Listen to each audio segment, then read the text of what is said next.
wines in general. Italy has 20 wine regions on this map.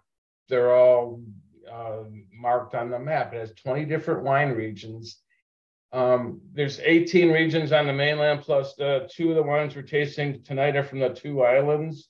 One's from Sardinia and the other is from Sicily. There's around 500 grape varieties grown in Italy.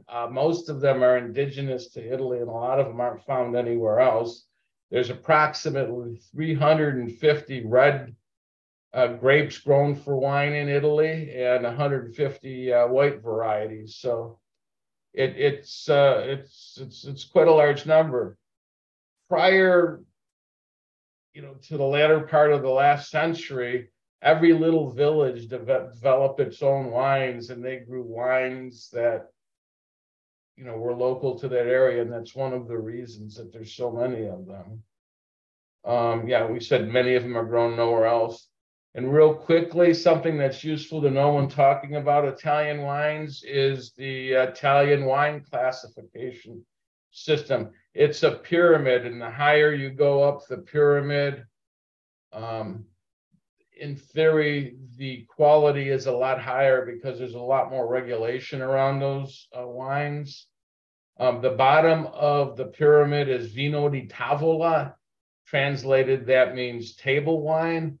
That's what a lot of folks drink with their nightly dinners. They don't export those a lot. IGT wines are wines that are typical for a particular area.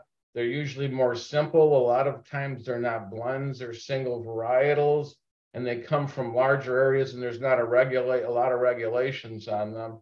The two highest classifications are DOC, Denominazione di Origine Non Controlla, and Denominazione di Origine Controlla Garantita. These are specific areas where they control what they can grow in those particular areas. They control yield, grape varieties, how much you can produce.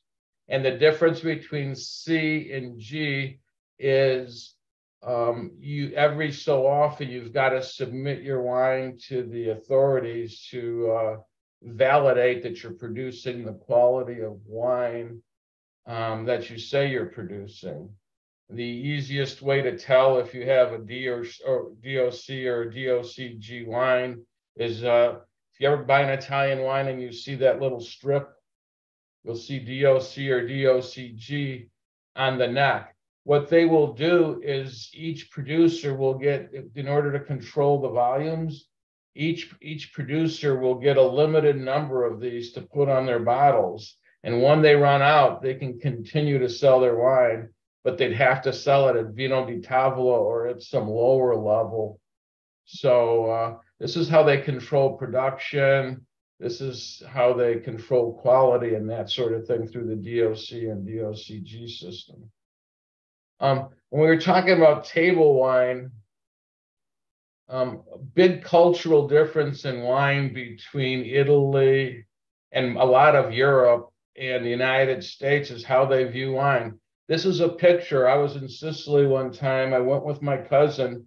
My cousin grew grapes, and he would sell grapes to a co-op. This is the co-op that he went to, and people from the village just have their big wine canisters, and they pull up to the wine pump.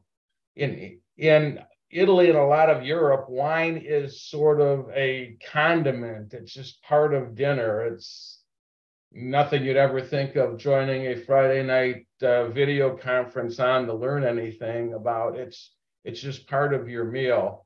And only in recent years in Sicily and some other parts have they sort of elevated it to the something more than that. But this is how a lot of people get their wines. It's the first time I saw this.